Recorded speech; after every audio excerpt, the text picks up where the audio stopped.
Welcome everybody and good morning. This is OS Studio's very first online lesson in Patreon. So I'm so glad you're here, and for the next few lessons we're going to be working with the basic triad of the primary colors, red, yellow, and blue. These colors are essential in all painting because they make up all the colors of the rainbow.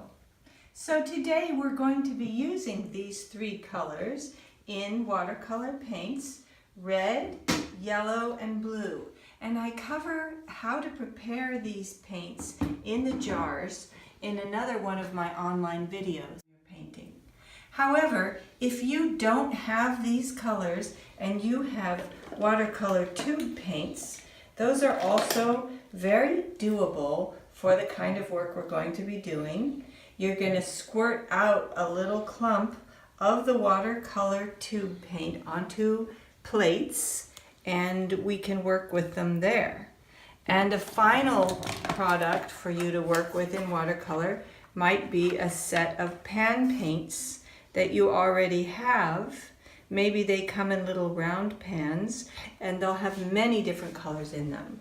But basically, any of these watercolor sets will work. I highly recommend the Stockmar though, so please look at those free videos. Okay, so Patreon students, I have my watercolors right here. I have a couple of water jars set up, one for washing my brush when I use yellow, and the other for the reds and blues. That's so I won't have to get up so often and change my water. And also I have the paper pre-soaked. If you haven't learned how to pre-soak paper, again, please review those free online videos where I cover how to soak watercolor paper, how to prepare the paints, my favorite brushes, and my favorite paper. And you can get all of those things online. If you don't have these things though, just work with what you have. Okay, so now let's paint. I'm going to start by wetting my brush and opening the yellow, the lemon yellow. And I'm going to dip right into the lemon yellow, and from either the upper right or the upper left, it doesn't really matter, I'm going to allow the yellow to spread out on the paper. And I'm just moving it gently in a diagonal across my paper. And when I get a certain way down, I'm going to start adding a little bit of water to the yellow to lighten it.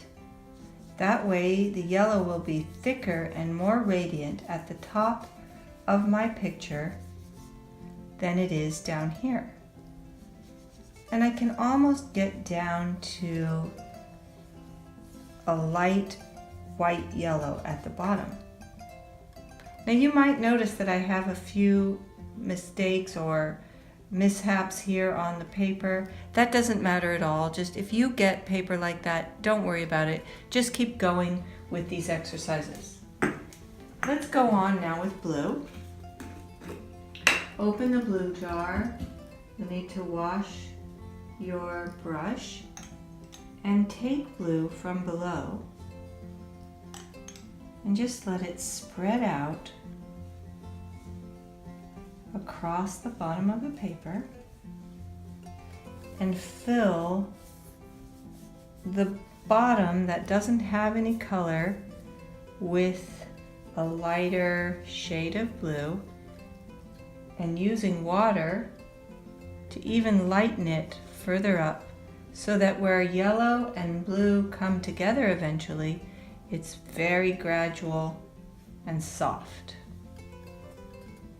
Okay, that will be the first pass of this painting. So simple, just yellow and blue. And this is perfect for doing with very young children, or perhaps you're working with seniors, or you yourself just want to explore the beauty and radiance of each color. This is where you can really feel it. And we're going to go a step further now.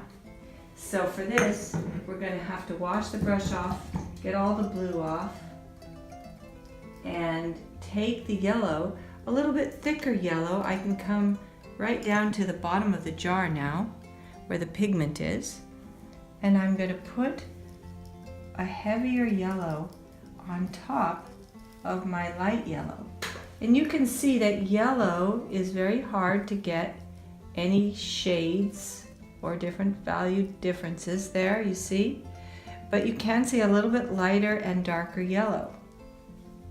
And I'm going to go ahead, since I have yellow on my brush, let it start to mix right into the blue to create a green. Look at that luscious green that's happening. Green meets yellow in a very delicate way.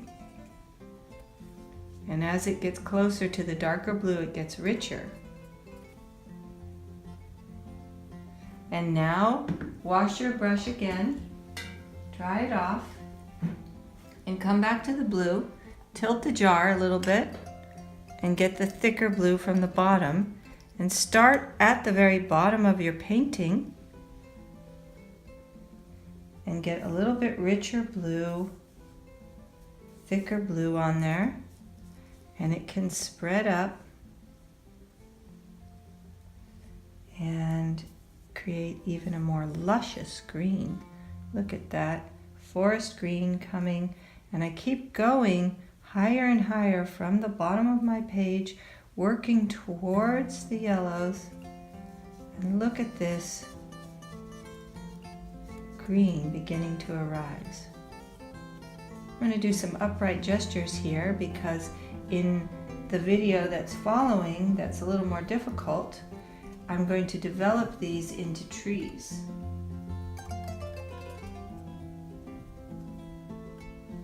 Okay, so you can see that this is a very simple color exercise. Yellow radiates from the upper portion of the picture to the lower, blue envelops down below, and then together green is created. And what I love about these kind of color exercises is that it allows students to really get inspired by the beauty and the qualities of the colors. And in a lot of online videos, you can learn to paint many very fancy paintings. But for those people who are really working at a level that requires inspiration, this is the way to start. And now let's go just a step further and see how this basic yellow and blue composition can create a landscape theme. So we're going to take the brush and wash it off again so that it's clean. And there you see in the bottom of the jar some pigment. And so I'm going to go right into that with my brush, avoiding a lot of the watery stuff. And then I'm going to come right on to these upright gestures that I did, because this is going to become a forest for me. And I'm going to have some trees growing here, starting out with just pointy little uprights. And of course, as I get down below here and mix the yellow into the blue, it's going to get a richer green. And I'm getting some really dark green down here, see?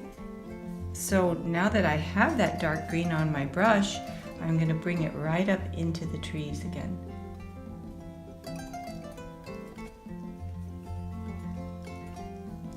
And just let your brush bounce around a bit. You can get more blue, because trees are very uneven in the forest.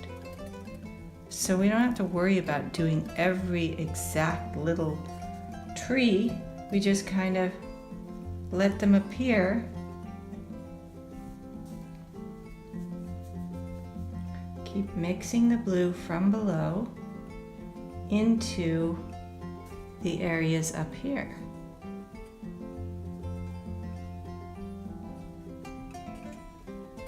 And grow the trees anew each time. We started out down there, but now they're going to get a little taller, and maybe even some more will appear.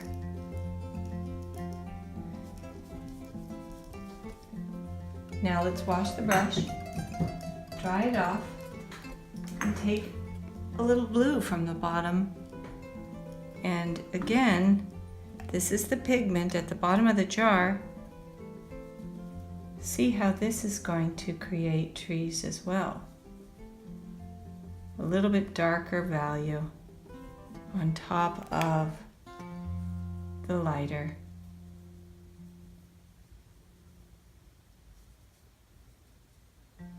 Doesn't have to be too exact. It's growth, so it can be kind of free. Now, it looks a little bare in the background. We have a lot of green, we have a lot of yellow, and we have some blue left. Let's take a chance and add some red.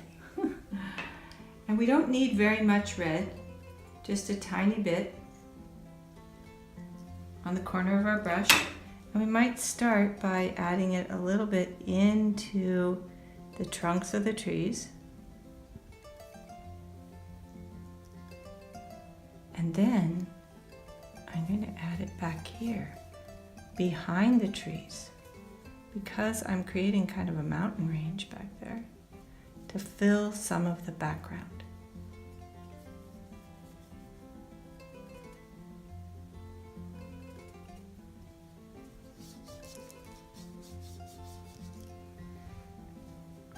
This green and red together creates a nice brown.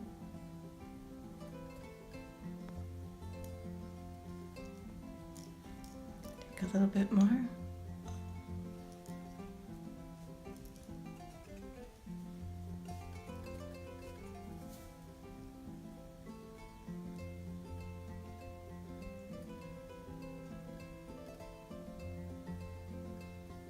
And look at how you can do different techniques to create trees. You can take your brush sideways and sort of scribble, or you might wish to have a more controlled manner.